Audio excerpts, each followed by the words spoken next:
Hello and welcome to this week's Pubcast. This week it's number 30, special milestone, and in honour of that milestone we're 2 people short, so it's probably going to be a reasonably short one this week, I think, because we've already spent 40 minutes chatting before we hit record.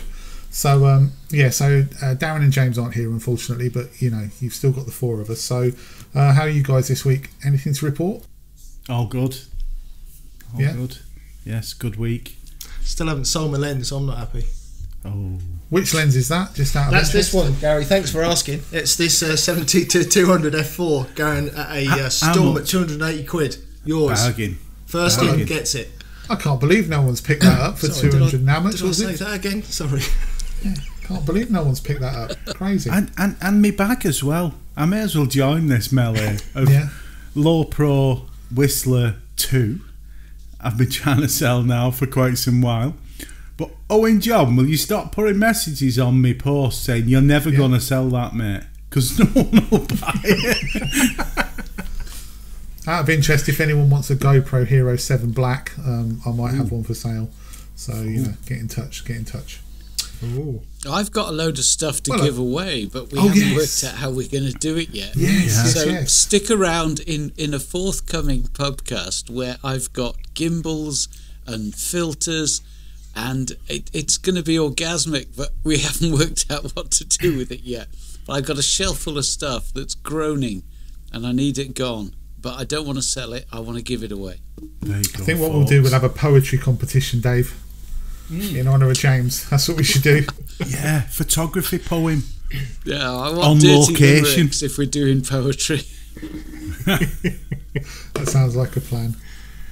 So with that said, no one's been up to anything at all this week except trying to flog stuff and give away stuff in Dave's case. Taking pictures of mushrooms with me Zed, my baby.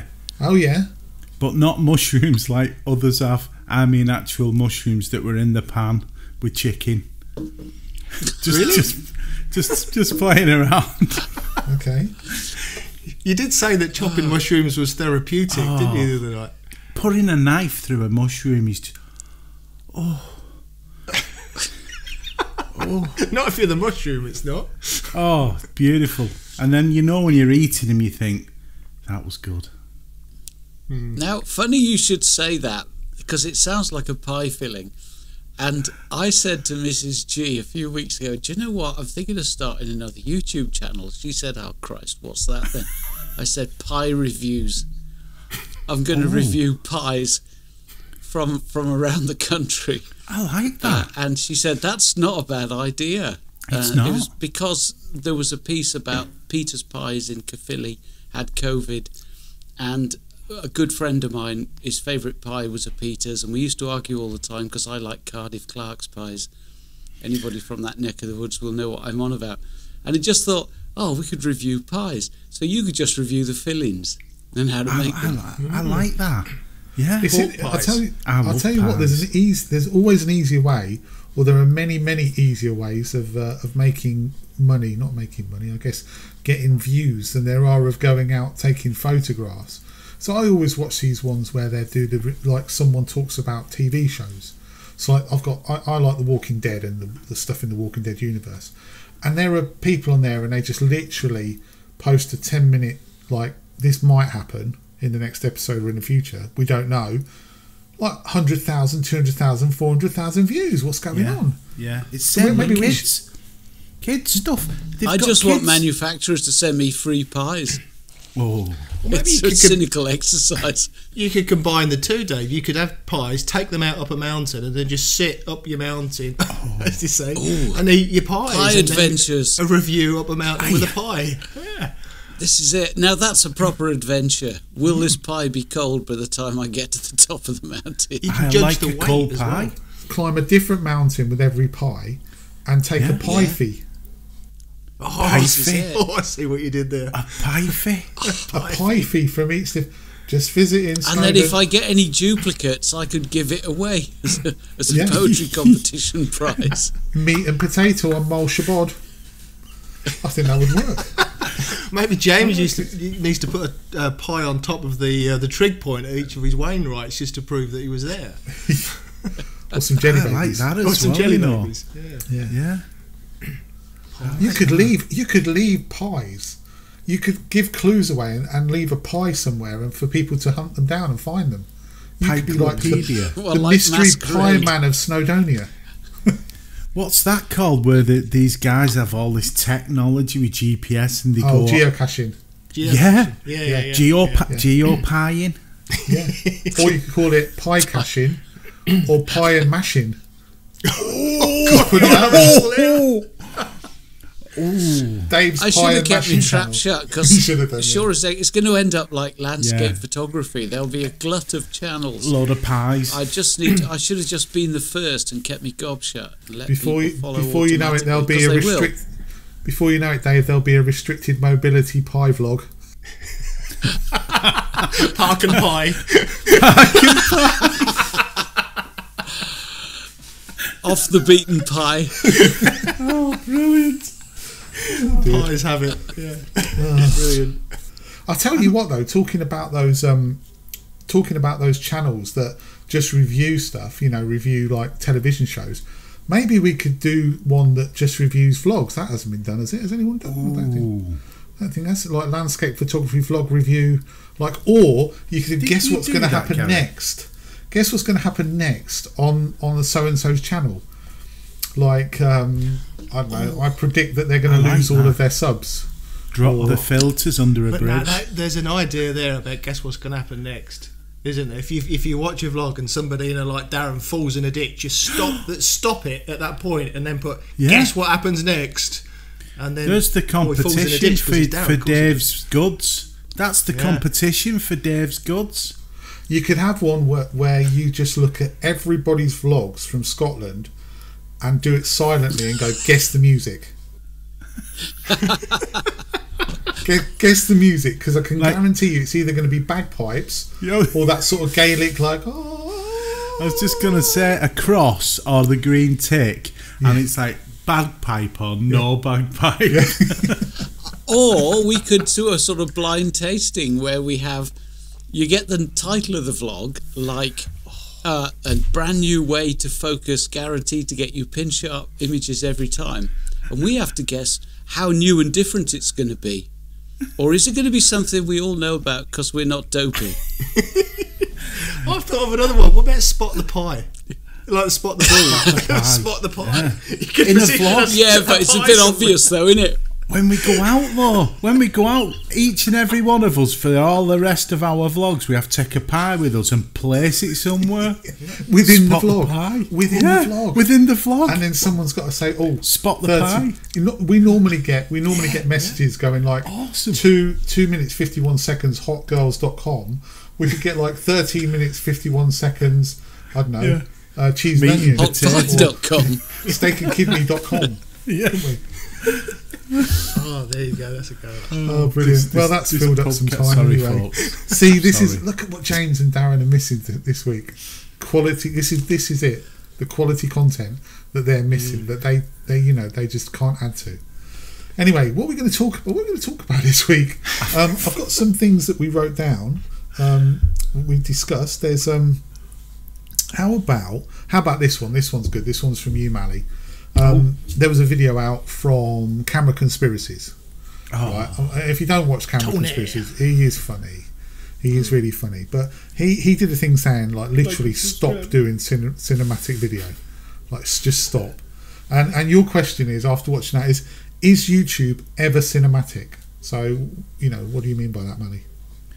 Well, to me, cinematic. He did say it, and it was so funny how he said it. It's about like the kind of the screenplay, the story, wrapped in the video. So there is actually one person that pops in mind, and I didn't think of it when I watched Camera Conspiracies today, and that's Jay Gilmore. He actually does wrap his video around a story quite well. And he's a good lad at doing that, because what he tries to do is alluding to a small film as a creator. So in a way, I was jumping at it going, no, YouTube's not cinematic. No, it's not, because it's not. But then there are creators out there who are doing groundbreaking stuff, and they could end up making a movie on Netflix. Jay Gilmore wouldn't surprise me if he carries on the way he's going, that eventually if his ambition could take him down that road. And good on him, I hope he does, because we can all say, right, come and film me, Jenna, for nothing. Well, this is the thing though, I think that if it's really, really, really difficult to do a cinematic piece when you're on your own and you're the star of the show. So you're not really the star of the show because the photography is the star of the show. But when when you're on your own, you can only film yourself. You can't really make it particularly cinematic. Yeah. When it's just you doing it yourself. So like I've done a couple which I'd love to do more of. So like the one about lockdown, which I did, and then the one about my channel trailer, which is why. Those to me, they're stories. They've got a narrative and they move forward. But it's really difficult to do it when it's just you in it, because and also when you're going out for true cinematic like pieces, you need to storyboard it. You know, it needs to be pre-planned. So a lot of Jay's are. He's got the idea of what he wants to tell in his head and he puts it out there. But you can't do that if you're going out on a photography shoot because you have no idea what's coming. There's a difference between a vlog and a film though, isn't there? And what you're describing with Jay and with Mikey McManus and people like that create films, you know, and it is a film. It's a short film from start to finish. It's got a story. It's as you say, it's constructed, it's conducted, it's done as a film. Whereas what most of us do is go out and just share our journeys out with our cameras, and it's more of a, you know, this is my day out and this is what I experienced and this is what I want to share with you. So it's a video log, it's a vlog. So but if it's a film, then it is cinematic. I agree. You've got the license to be cinematic, haven't you, with a film? I think the thing is though, the premise is flawed, because what Cameras Conspiracies guy says is, can you be cinematic on YouTube? And the platform is irrelevant. It's to do with the genre. And it's fair to say that Gary's absolutely right, you're absolutely right, Jamie. We go out, we film a bit of B-roll just as a bit of filler, just to move it along a bit, but we have no idea what we're doing. And by that I mean not we don't know what we're doing, but we don't necessarily know what's going to happen. But also, in the event that we said, right, okay, let's make a movie, that's a lot of work. And you're out there trying to take stills. So you can try both things and undermine them, water them down. Or you can do one as well as you can and the other one's just an adjunct to it. And if somebody says to me, oh, you know, your videos, we really like the story, the flow, the cinematography, my answer would be, oh shit, I was actually out there trying to take photographs. I don't want you to enjoy the video for the video's sake. I want you to enjoy it because it was all about how I got the stills. And I think that you're absolutely right, Mally. Jay's a really good example. Jamie, you're right. Mikey's a good example. These are people who go out to make a film. So YouTube's not the question. The question is, what is it you're trying to do? And if you're trying to tell a story and you're good at telling a story, yes, of course you can be cinematic. The Camera Conspiracies bloke, he was just trying to get a few views. It was good fun though. See, I have a platform in my head. It's kind of going against a bit like what you've said, but I agree with you, David. But there's something in my psyche. Gary mentioned about Walking Dead, and I don't class TV as cinematic. It's almost as if, to me, cinematic actually means you're sitting in a wide. You're sitting in a cinema with that atmosphere and the size of the screen and the huge sound system and they talk about cinema, home cinema, but it's not, is it? Like, you sat in your front room with your feet up watching a video or watching Walking Dead on telly. But things move on. There's a generation would expect there to be a fucking piano player up the front. Yeah, Things do move on a bit. So cinematics is that kind of thing for me. Sorry, Gary. I think as well, though, I think what he was getting at was the term cinematic. Yeah. It's like a lot of if you Google cinematic on YouTube, or if you search it on YouTube, what you'll find is they're not talking about the process of telling the story. They're saying stick a bar at the top, stick a bar at the bottom, shoot it in slow motion, and get some sort of nice, falling leaves, or put a color grade on it, which I have to admit I do, but that for me is part of my enjoyment of making a vlog. I want to put those things together. I want to make it look like that, but that doesn't. What they're talking about when they say cinematic is they're talking about the style of the presentation and the style of the camera movement and the style of the speed of the shot. That's direction. What a lot of people are saying when they say cinematic. They're not saying a cinematic piece. They're saying make your individual pieces of motion look cinematic by doing this. But you'd never come out, Gary, though, and say, and I know what you're saying, you do the walking slow and you build the story with the B-roll, but you would never turn around and say, wasn't that cinematic, darling? I think that's what he's alluding to. There's a lot of people on YouTube who are like, love it, that was just beautiful. The light, I love the colour grading on that, love it. But you'd never do that kind of theatrical, the camera was we should clap aboard. Yeah, here we go.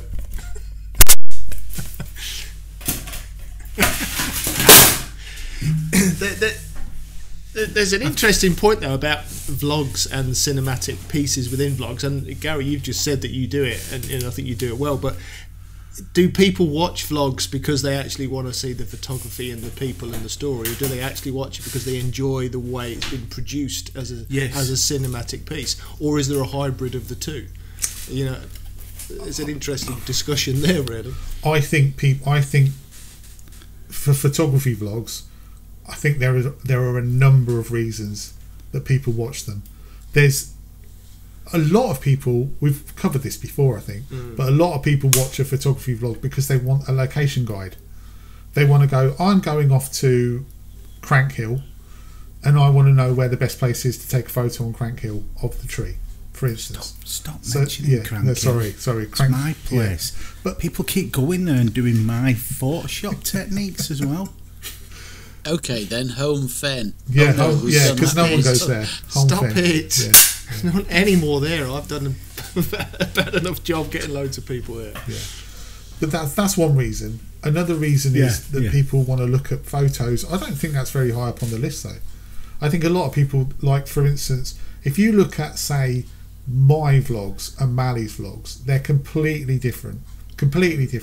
Mally's is very much like run and gun, sort of that sort of real enthusiastic, just literally you're coming with me, I'm going to show you what I'm doing, and there's no I don't want to, I'm going to make it sound like it's rude, but it's not. There's no forethought. There's no like, I'll just stick the camera down here and I'll just do a little bit here and I'll just do a little bit. No, but it's because you don't need to, because you're instinctive. And people watch, I watch you because you're really, your personality is like really sort of interesting, and there's something about it that grabs you.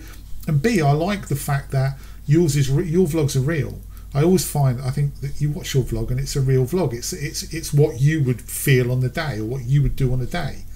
Whereas, like I look at you two, I look at James and I look at Jamie and Dave and say that their vlogs are far more presentational. Your style is sort of like you're presenting the area to someone. Mally's like, come with me, I'm going here, and you're like, I'm here and I'm going to. You've got no choice with Mally. No, I'm here and I'm here and I'm going to explain everything to you, and I'm going to present this place to you like, da-da, here's what I'm doing. And my vlogs, I would say, is different again. Mine's more like a sort of a little, like a mini story, or perhaps, sort of tied together with little bits of B-roll.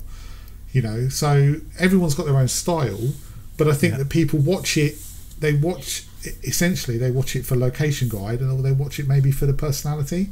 I'm not sure anyone really gives a toss if you've got loads of lovely B-roll or not, if your personality is. No, but you make a good point, and I think that if you take something like, for example, Country File, nobody tunes in because, you know, Mikey's flying his drone about making Yorkshire look average.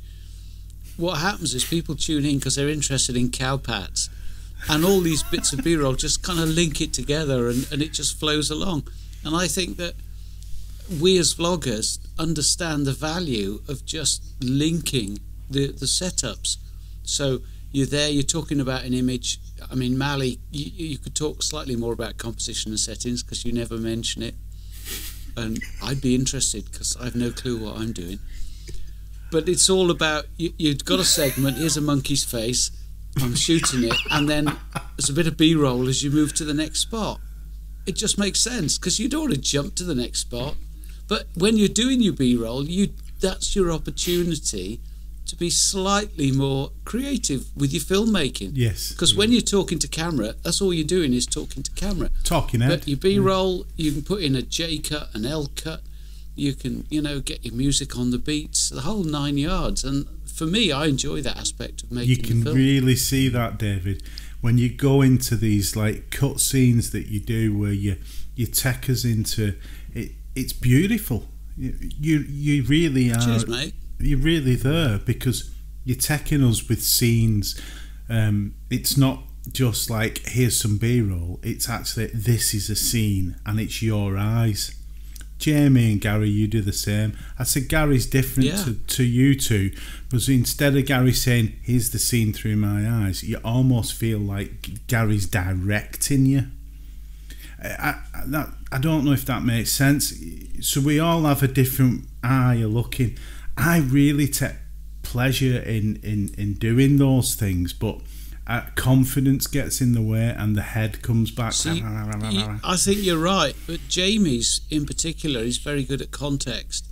When Jamie's doing a set piece to camera, you've already had where he is presented to you, so you kind of got a real good flavour of what the environment is like, and I think that works really well. Yeah, I think, you know, you kind of this is the sort of lie of the land, if you like, and this is why I've now zoomed in on this particular composition, and that works really well. So we've all got different ways of going about it. Do you know, I think that to some degree they're slightly more cinematic than you know. There are people. I'll be honest. I've watched some really well-known, very, very popular vloggers that have got millions more subscribers than I could ever dream of. But they don't approach it like that at all. They're literally going from one setup to another, and people engage with them. So it's just a matter of what you fancy doing when you're sat at your computer with some footage. Yeah, Michael Chamberlain put a video out yesterday. Just incredible. I implore everyone to go and watch it. But not a lot of cinematics, if you like, apart from his drone footage. But the reason why the drone footage was there is because the images he took on a drone, and he focus stacked, and he basically did Pano. He did a Vertorama stack of an image. What? Go on, Gary. What? It's cheating. Cheating. Sorry, carry on. It's cheating. You've lost me. Pano. The drone.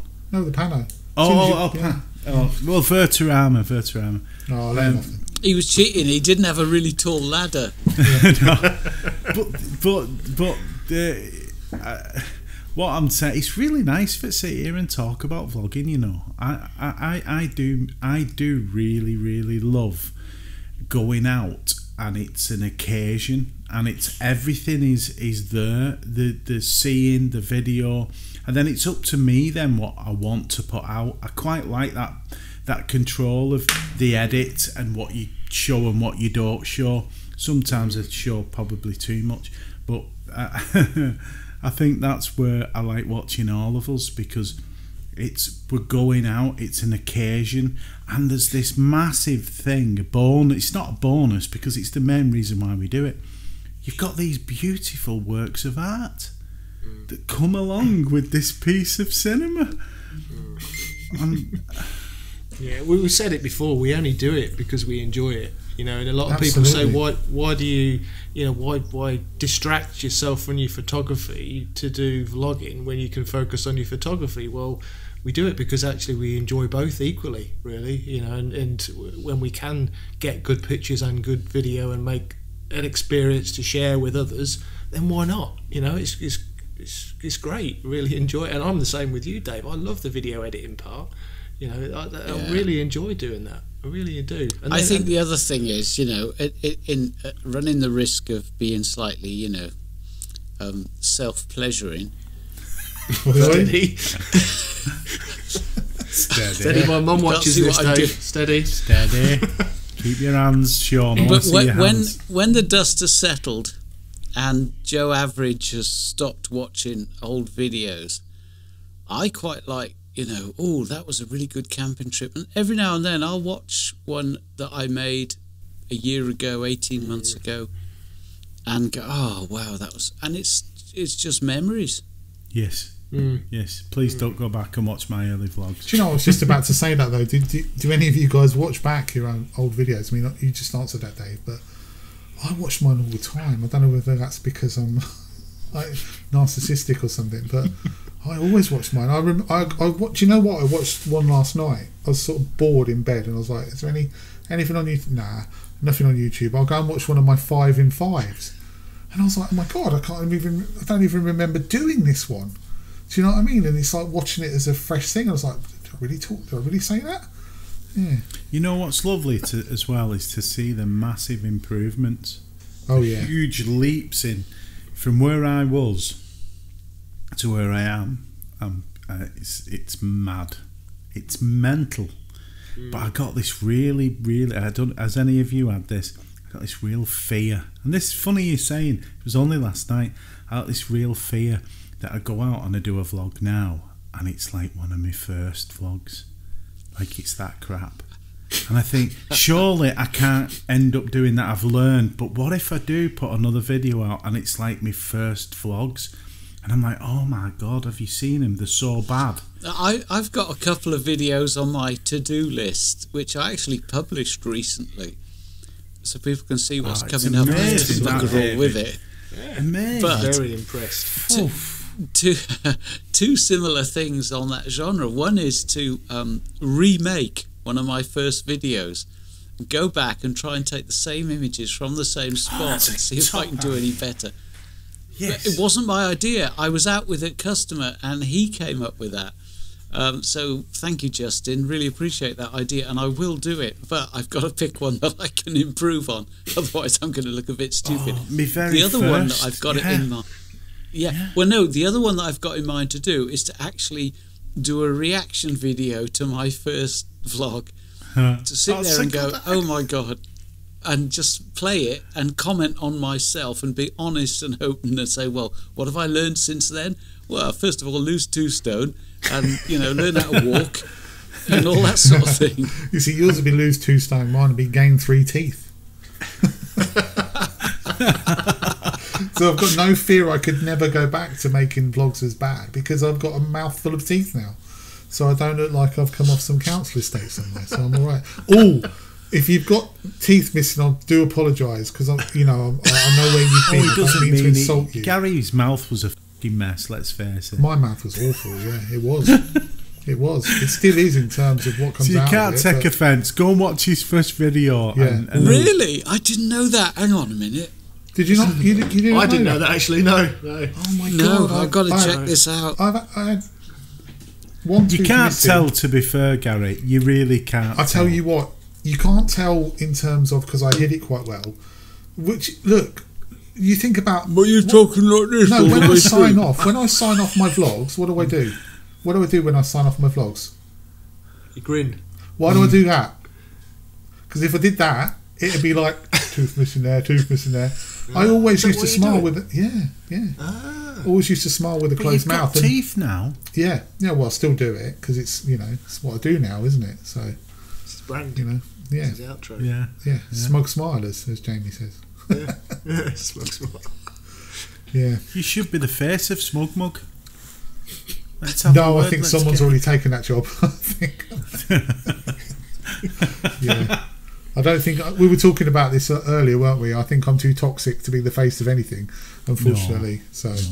Anyway, should we move on from that conversation? I thought that was a really good one, actually. Really interesting. That's what I'm saying. Lovely to talk about vlogging. Yeah. I think a lot of listeners, though, or viewers, or some of them, they get a bit. They're not really happy with us if we're not talking photography, because.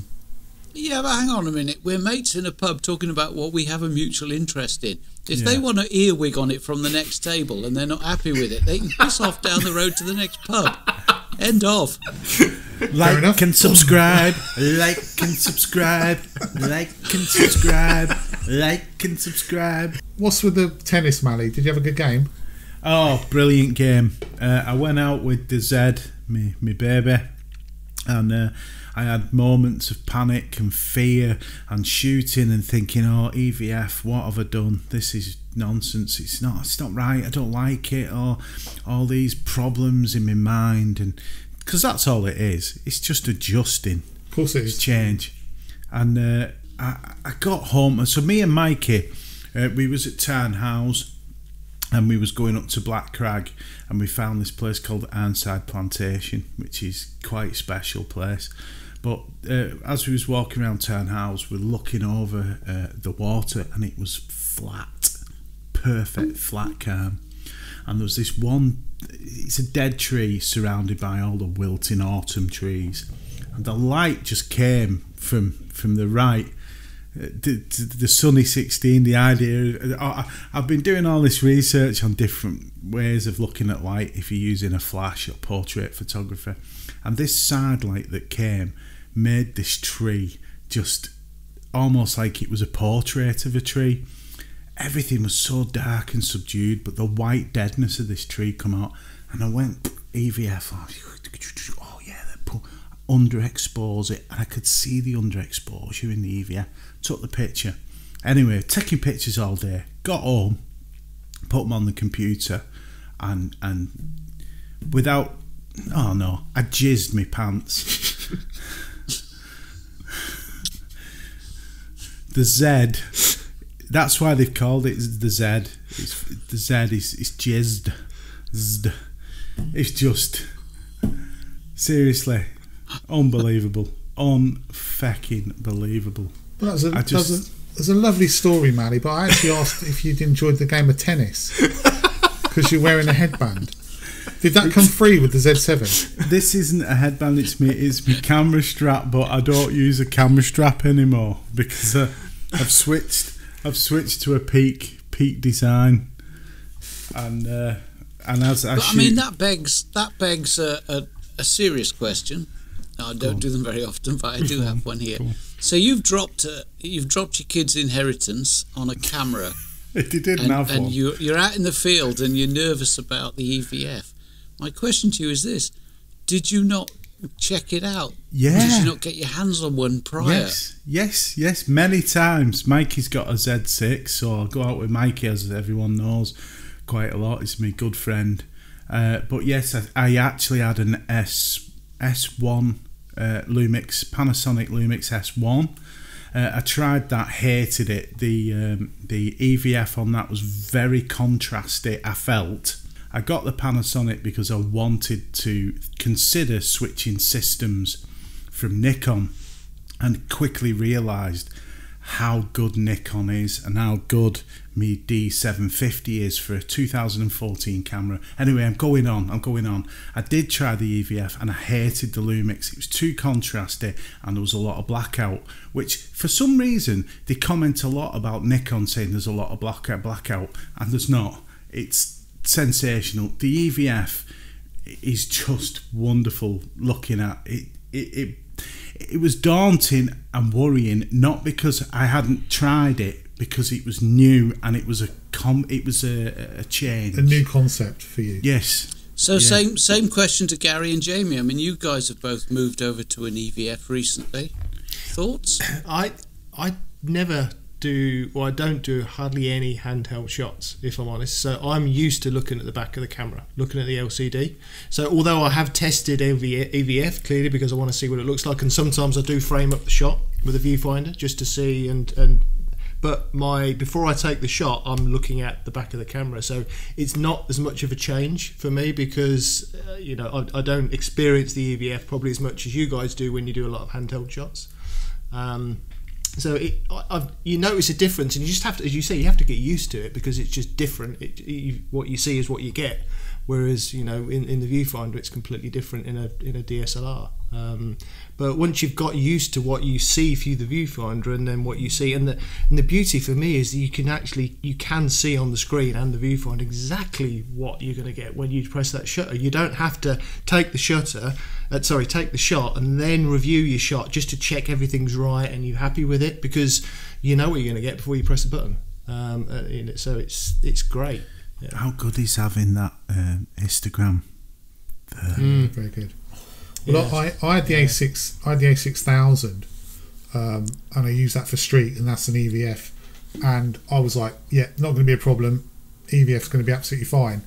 When I got the A7 III, I did know one of the trade-offs in terms of price was the fact that the screen and the EVF weren't as high resolution. And I have to say that I did struggle with it for landscape. I really struggled with the EVF and the screen for landscape on the A7 III. But getting the A7R3, it's like night and day. It's like way better on the A7R3. So I can cope with it fine now. But I would say regardless of, mirrorless are great. Getting that readout of what the shot's going to look like on the EVF is great. But there's no replacement for actually looking and seeing exactly what's in front of you via a mirror. There is no replacement. You're never going to get it as sharp and as detailed as you can looking with your own eyes, because there's always going to be an element of pixelation. But you just get used to it. And you accommodate. Yeah, but that's an interesting point. But it's also fair to say that people, by and large, are migrating to mirrorless. You don't see many people going, well, I've dumped my mirrorless and I've gone DSLR. So I'm not sure that. Give that a few years and that'll be a thing of the past. Well, that's because of the myriad of other advantages that mirrorless gives you. It's lighter, higher megapixels usually. The videos. I can't imagine there's not a DSLR out there. But if you think about it, though, but surely DSLR is a throwback to film. DSLR is about being able to see exactly what's through your primary lens prior to chucking the light onto the film medium, whereas once you've gone digital, there's sort of an irrelevance because you're then at the mercy of the sensor. And so I hear what you're saying, Gary, but I'm not sure it holds quite as much water as you give it. I'm not saying I would ever go back. All I'm saying is that if you look through an EVF and you look through a mirrored camera, you're going to get at the moment, currently, you're going to get a clearer view of what's in front of you looking through the mirrored camera than you will through the EVF. It's strange. When I switched to mirrorless, I went to the camera shop and I bought my Olympus. And I got home and fired it up and looked through the EVF. That was the first time I'd looked at one. Hadn't even given it a thought. And I looked at it and thought, I don't know what all the fuss is about. This is really good. And that was it. End of. Just cracked on and took some pictures. Yeah. I think you do read so many forum posts and Facebook posts and so forth, people agonising over the merits of an EVF.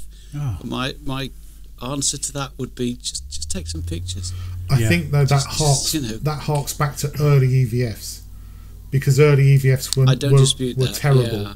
And so I think a lot of people back then, when you had a choice of a mirrorless with a crappy EVF or a mirrored, they might go, well, I'll stick with the mirrored. But nowadays, Yeah. I've never been an early adopter. I've always let other Muppets deal with the early stuff. I find it interesting everything you've both just said, because there was one consideration was the D780, because I absolutely love my D750, which I will be keeping. Amazing camera. Oh, I was going to give you Threat and Safety for that. Well, that's it. It's a bit sentimental. Swap it for a 70 to 200 if you want. Are you working for Nikon, Mally? Have you noticed there's a lot of Nikon at some appearing point, in I'm hoping they're going to send me to Japan. Okay. And that's I'm just bitching Yeah, on a myself one-way out. ticket with I'm a bit of luck. I'm just getting the paps out. Yeah.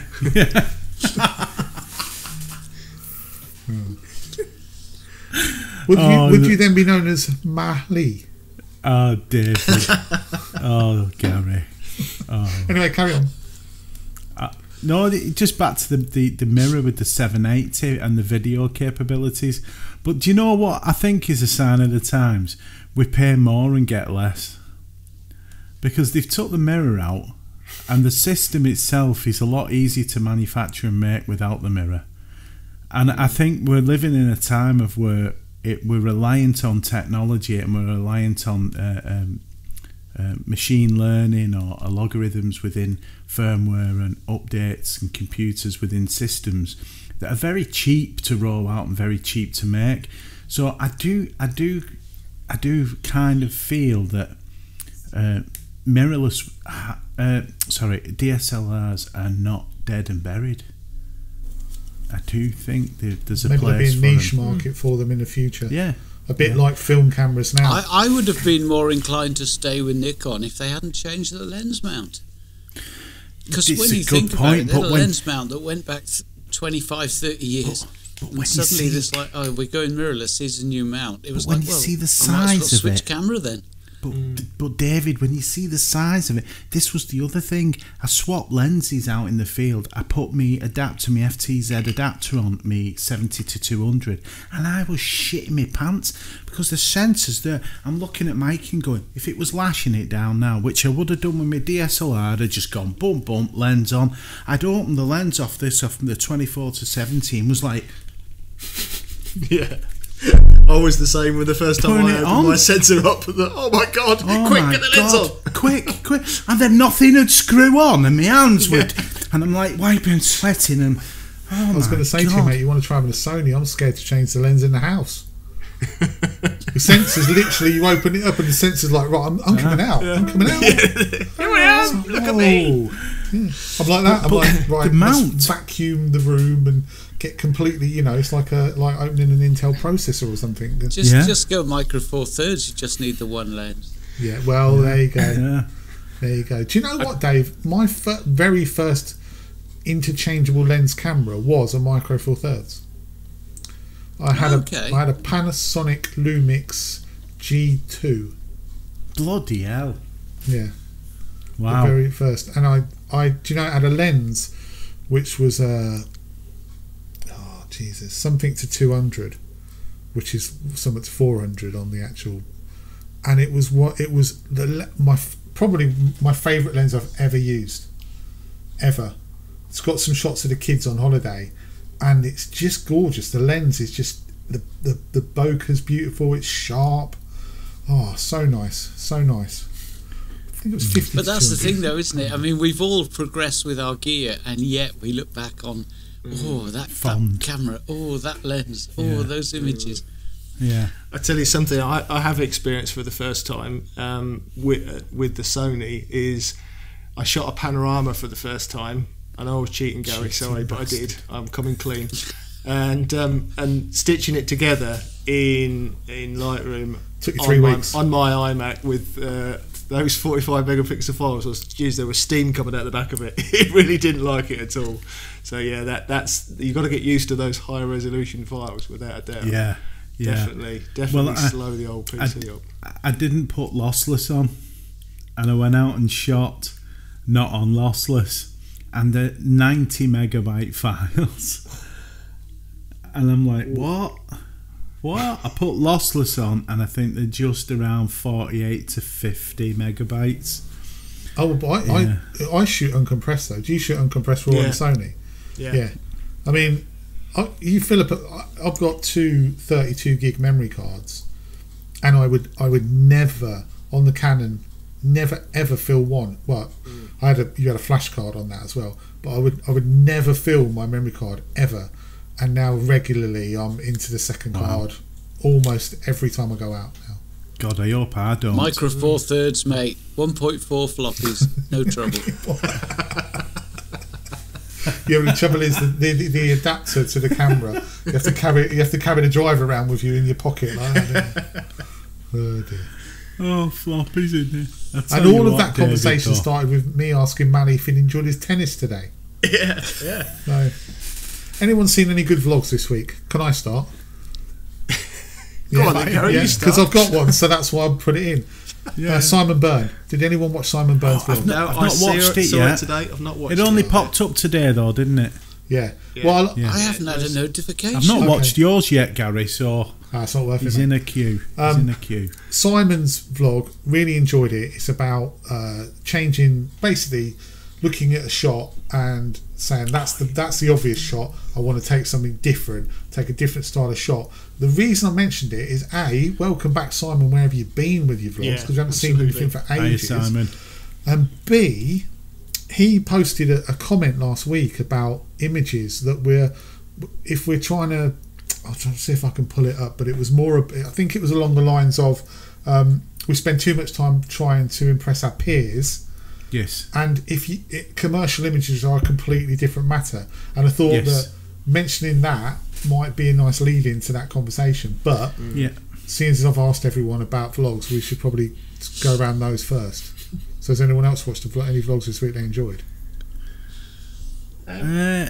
Michael Schoenblum, I know he's a very influential big creator, but he's an extremely talented individual, and I get huge and a good friend to Mally.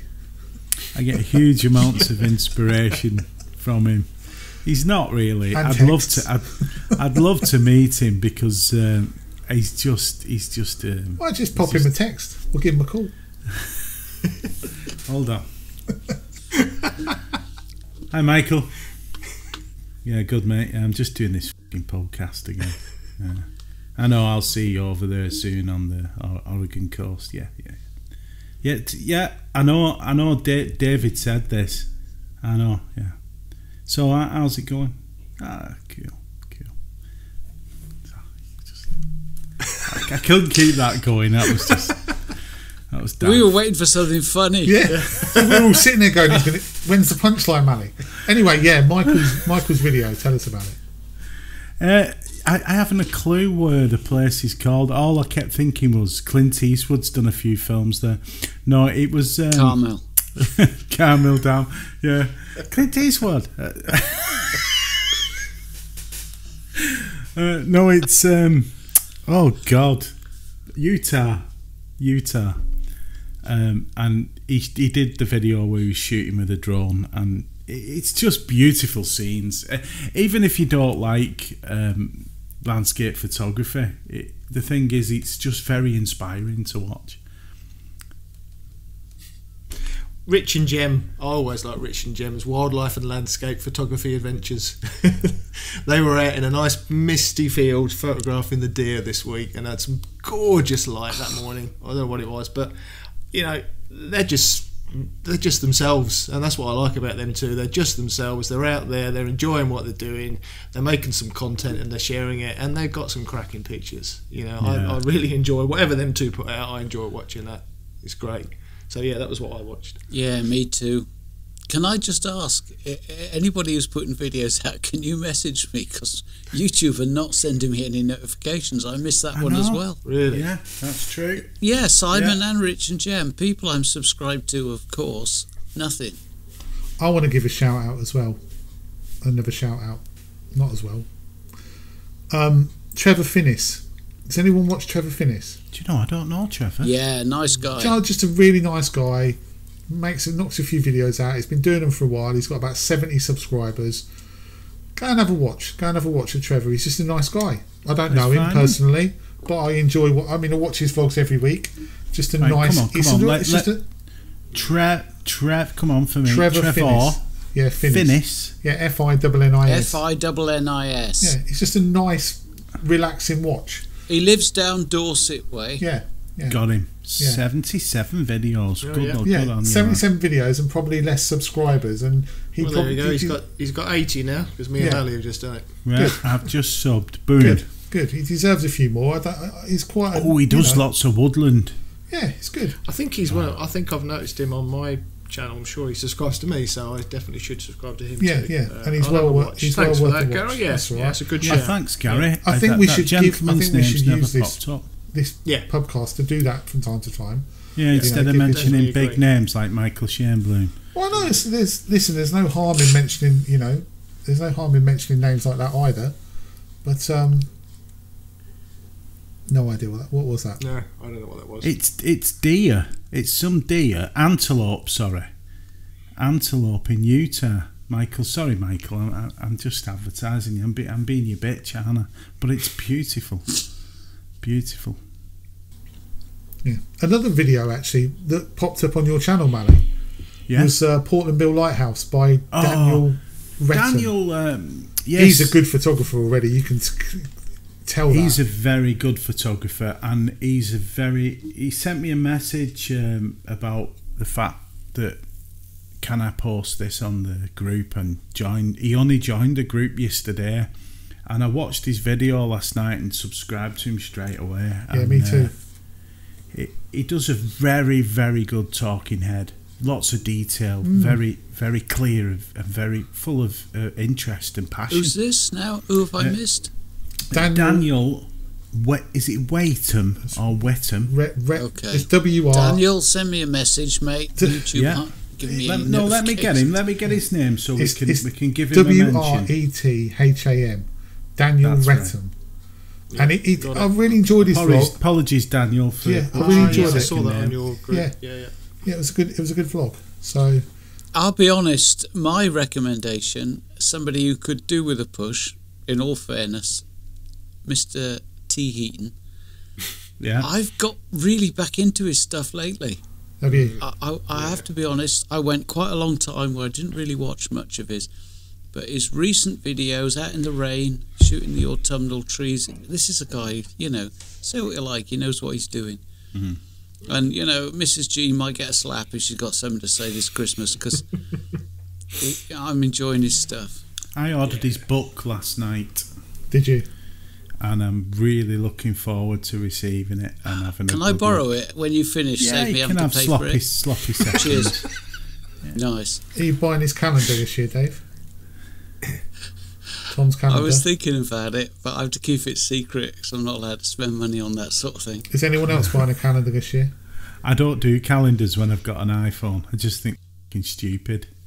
I was trying to order Stuart McGlenna's calendar, but I couldn't. My technology failed on my phone. So give me a book. Give me a book. Do something. Don't give me a calendar. I'm my own personal. I'm sorry, ladies and gentlemen, but I just calendar. No, not for me.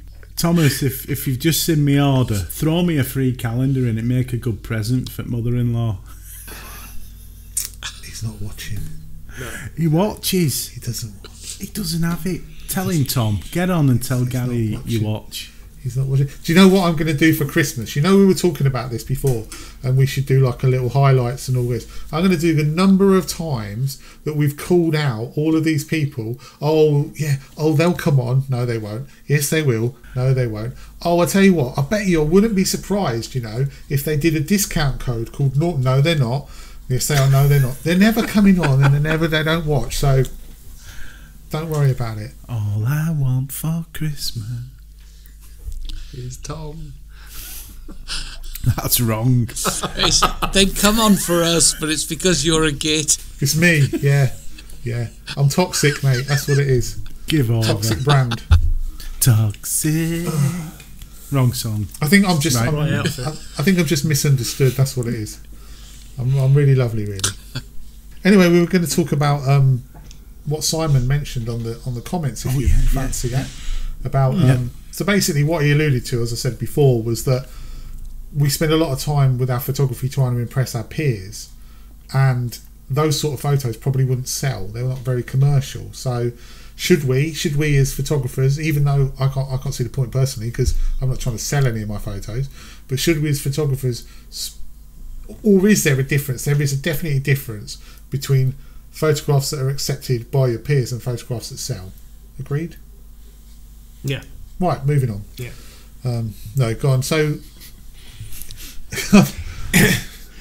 He was making the point on the back of the Woodland discussion we had last week, wasn't he? Around the fact that Darren had mentioned about Woodland photography and does it sell? Is it attractive to people rather than your typical sunrises and sunsets and all that sort of stuff? I think that, me personally, I take shots because I like to take them and I enjoy looking at them myself, but I do get a lot out of getting feedback from my peers. So the reason I like to share a lot of my shots is because actually if I get some positive feedback from people like you guys and others that say actually that's a good shot, and I know you would mean it rather than just blow smoke up my backside, then that means more to me than just getting loads of likes on Facebook and Instagram because it's a glorious sunrise or sunset shot.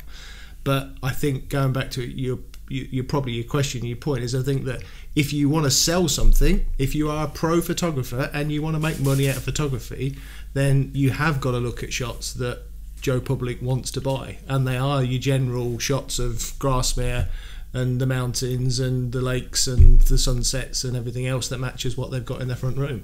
And it's as simple as that. I think as well something that Simon's done in a previous video, which I never even contemplated because I've never ever had to think about it, was he was at Corfe Castle, I think. He was shooting around that area, and he was saying that most people, if they take a picture of Corfe Castle, would, you know, the castle's big in the frame, but if you're trying to sell for a magazine, you want a lot of empty space because that's where the type's going to go. And I would never ever go out to shoot like that. I'd never even think to shoot like that. So I do. I do it without realising it though. Do you? Because of working as I do, and I really relate to Simon a lot with what he does and the way he says things, because empty space. So there's many a time I'll be doing a project and I'll try to find an image and I'll think, why did he crop it so tight? Where am I going to put the title and the subtext and paratext? How am I going to wrap my text around that or whatever?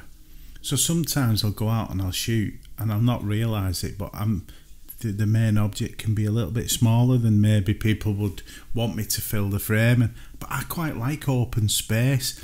Now, whether that is relating to me graphic sides and flat way of approaching things, but I totally get what Simon's saying, and that's, don't mean to go on again, but 45.7 megapixels of camera to a designer, you can crop in that image or you can come out. So get as much information as you can from the scene.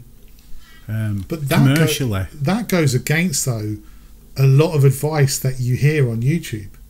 A lot of people. Well, when I used to take panoramic shots, that was one of the main criticisms was, well, you're not really taking a shot there. You're just taking a huge scene and then cropping it later, so you're not getting it right in camera.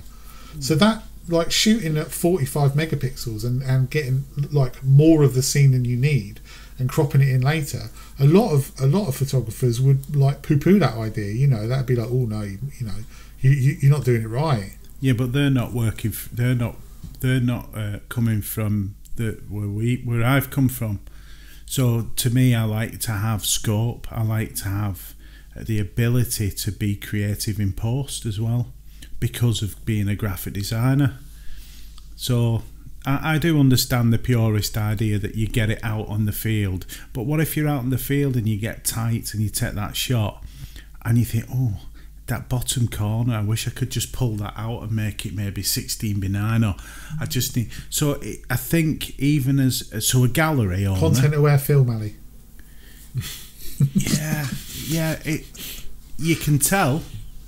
Yeah, you can. You can tell with content aware film. You can. I agree with you, by the way. I completely agree with where you're coming from. It's fine if you did or you didn't. It's perfectly fine. It's just where I work, and I think Simon's right in what he's saying. A double page spread in a magazine, you want the ability to make the thing that is of interest to sit either in the top, bottom, and you've got that freedom to go. I can wrap text. I can put the person who took the picture, the photograph there. I can put the text and span it down, maybe one column.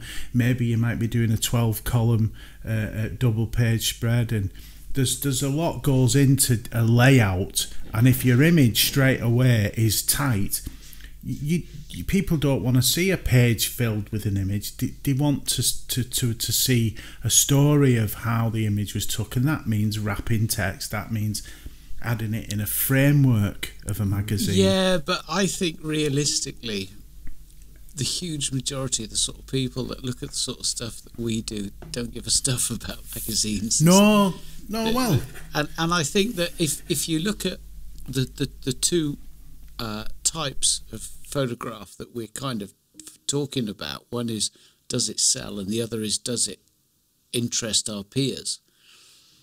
The question is really, if whatever your motivation for creating an image, it just entirely depends on what that is. So in the event you go out and you think, oh, I'm just doing it because I really want something nice that I'll enjoy. I'm not producing it for magazine purposes. I'm not trying to sell it. Yeah. Then you produce you'd kind of be more, if you like, traditional with composition, your techniques and all that sort of thing. But I also think that from a standpoint of people that are looking to support themselves with photography, realistically, you'd have to sell an awful lot of prints to make the same amount of revenue as you would make with a single day's tuition. And if your photography is gauged on the tuition, then you're going to be trying to create images that other people would aspire to. Mm-hmm. In other words, the less overtly commercial stuff, because your audience isn't going, oh yeah, well that's a lovely sunset, but there's no specific subject. They're actually a bit cannier. And so I know of people that are trying to make a living with photography, worried about, oh well, I've got to flog a few prints, when actually 10 prints versus 2 tuition clients stacks up the same. So why not aim your photography at the tuition clients? I think people get a bit diverted and then wonder why they're struggling to pay the mortgage. Yeah, that's my. I think selling prints is probably one of the least sources of revenue in terms of. It must be the hardest. One of the hardest. It's your commercial you're aiming, David. Spot on. It's what are you doing? What's your aim? Why are you doing it? If you've got a brief for a magazine, or if you've got a brief, you're doing this, or you're just going to get a beautiful shot, you're going to come in tighter. Exactly. But in the scheme of things, 1 in 10,000 photographs that get made is because of a brief for a magazine. The point that Simon was making in that excellent Corfe Castle video was very good, but it comes from the standpoint of somebody, a graphic designer, will have a photo, an art director contact him and say, here's my brief. For Joe Average, that isn't going to happen in a million years. Yeah, good point. I mean, other than you, Dave, the rest of us at the moment, I mean, I think Mally looks like he's looking at me. The rest of us, sorry, you were just looking upwards and I'm above you on the screen. Sorry. He was looking at me. It's like University Challenge, isn't it? Looking up your skirt. I'm looking up your skirt, Gary. Oh, yeah. You won't like what you see, mate. I didn't. It looked like Nostradamus had been ringing a bell. But I mean, other than Dave, the rest of us don't really have too much experience of photography as a business. No. So do you think, I mean, Dave, do you think that people maybe lose their way because they start off trying to do one thing and then their vision isn't clear enough? If they don't, like, I think in terms of photography, we all started, I don't think any of us started photography vlogging as such to make money. But do you think what happens is that as people go along and they vlog more and they see the potential, that you've got to have a very clear mindset as to where you're going, otherwise it's easy to get lost and do neither. So you stop becoming a vlogger, a hobbyist vlogger, but you're also not making any money out of it at the same time. Yeah, I totally agree. I think that I have an advantage that I've run businesses for the thick end of 40 years. So I've got a little bit of experience in kind of knowing what Joe Punter wants. But it's also fair to say that there are some people who do it very well, and an example would be the likes of Stuart in Keswick, who has got a gallery. There's no point in him filling his gallery with stuff that photographers would enjoy, because they're not the people that stumble in there looking for a souvenir. I know we've covered this before, but stick a rock. The point holds. Exactly. So he's producing stuff by and large for the gallery that fits the gallery.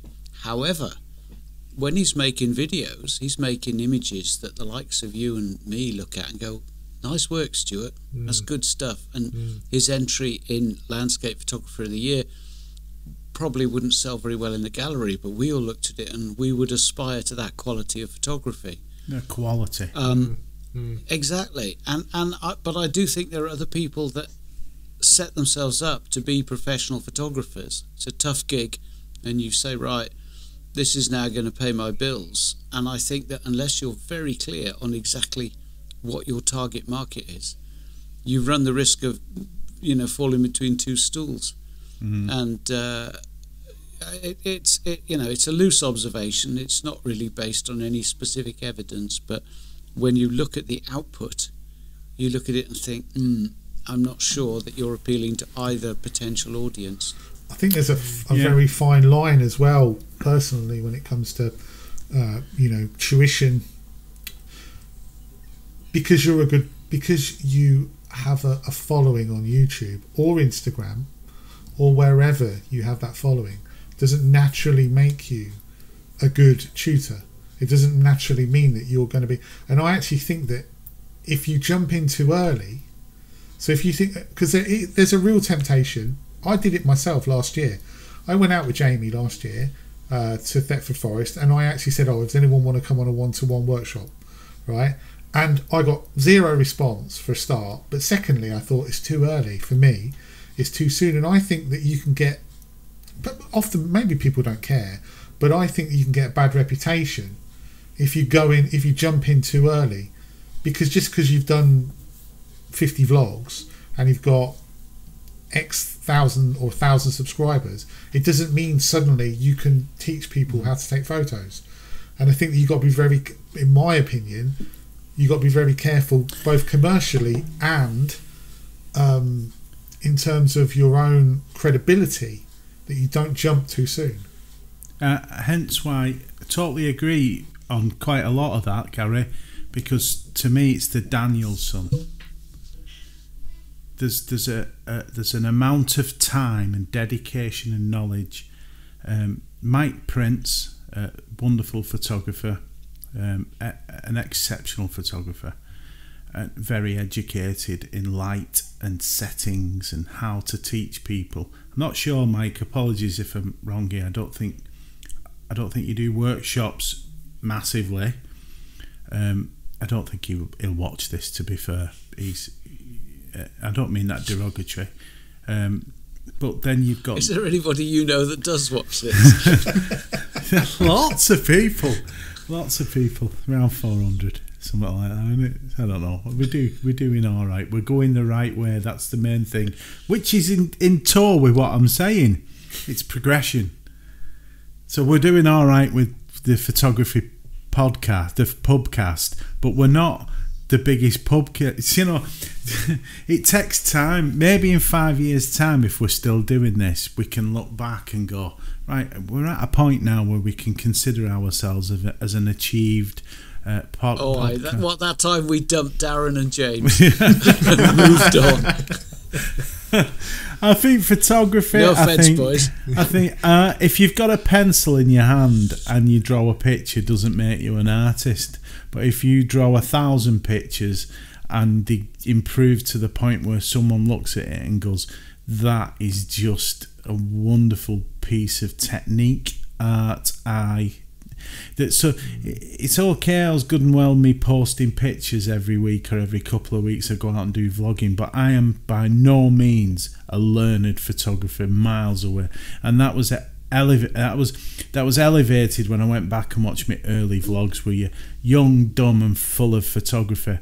And now where I am still young, dumb, and still full of photography. So if I do a workshop. I'm only a babby. Come on, you lot. I'm sat with the learned men here.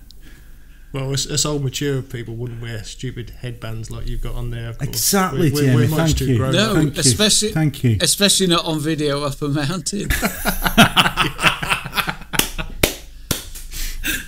Yes, Rambo. The workshop piece as well. The other thing to consider is you might be a fantastic photographer and you might be extremely skilled in photography, and therefore you've got the experience to be able to teach. But if you can't teach, yeah, and that as well. But if you can't teach, or if you don't know how to teach and train, if you've not got that way about you, yes, then it's a skill. Yeah, then you're wasting, and somebody's probably wasting their money because they're not getting that tutorial experience, that teaching experience. So you can't just assume that you've got teaching skills just because you're a good photographer. No, you're absolutely right. Spot on, and Jim. you also spot on. You've got to ask yourself, if I'm out with somebody and they've invested their time in me and they say, look, we'd really like to come and work with you, is it the right thing to say, oh, and I'll make a vlog while we're out? Ooh, just chucking it out there? No, not at all. Not at all. For me, your attention is 99.9% on your client. The other 1% is you having a drink of water and making sure you don't pass out because you're dying of dehydration, because you're giving that client as much enthusiasm and as much knowledge that you've got for what they've come out to be with you for. And to be doing something distracting is disrespectful, i.e. vlogging it. Or like my meetups, I vlog them because no one fucking pays me. So yeah, come on, let's face it. But if there was money involved, that means there's respect involved, that means there's teaching involved, that means there's a real passing on of knowledge. Like, you really want to focus on that client and be genuine to the point of you're doing this because you believe in it. You believe in what you're saying, they will get something from it. They will walk away with something they're proud to have, and there is no distractions. I think you need to be able to look yourself in the mirror at the end of the day and say, have I given that person value for their hard-earned money? Yeah. And if I haven't, then I need to stop. And I think there's too many people out there who think, because I can, I will. It's not can I, it's should I. That's where you should. That's the question you should be asking. Should I be offering my services as a tutor? Am I giving people value for money? Am I giving them enough? It doesn't matter if they're prepared to pay it or not. Am I actually giving them value for money? And if you're not, then you should stop. And I think there are a number of people out there who, in my opinion, would not be giving value for money on their tuition. Simple as. Could you imagine being at school and Mr. Green's at front at class and he's like that on chalkboard and he's teaching and he goes, just hold on a minute, class. Right, so here we are today, and 20 minutes out class, they've been all throwing paper aeroplanes at him, calling him a wanker. Wouldn't they? Your focus has to be on the teaching. Equally though as well, not just talking about vlogging it yourself. You should be capable of answering every question that pretty much every question that someone gives you. And I could imagine there are lots of people out there who are doing it at the moment who don't have that ability to answer those questions. And if you can't answer those questions, then you shouldn't be doing it. And equally, if your body of work, in my opinion, if your body of work isn't of a certain standard, you shouldn't be doing it. Danielson. I must admit, for me, that it's not just about being able to answer questions, it's also being able to posing questions that they didn't know to ask. Yes. That's the key thing. Yeah. Unlocking. Yeah, it's that teaching experience again, isn't it? You need to be able to extract that out of them so they learn something. Yeah. Yeah, Dave does remind me of my geography teacher. Leather patches on me elbows. He did as well. Dave reminds me of my art teacher. Lovely woman she was. Lovely woman.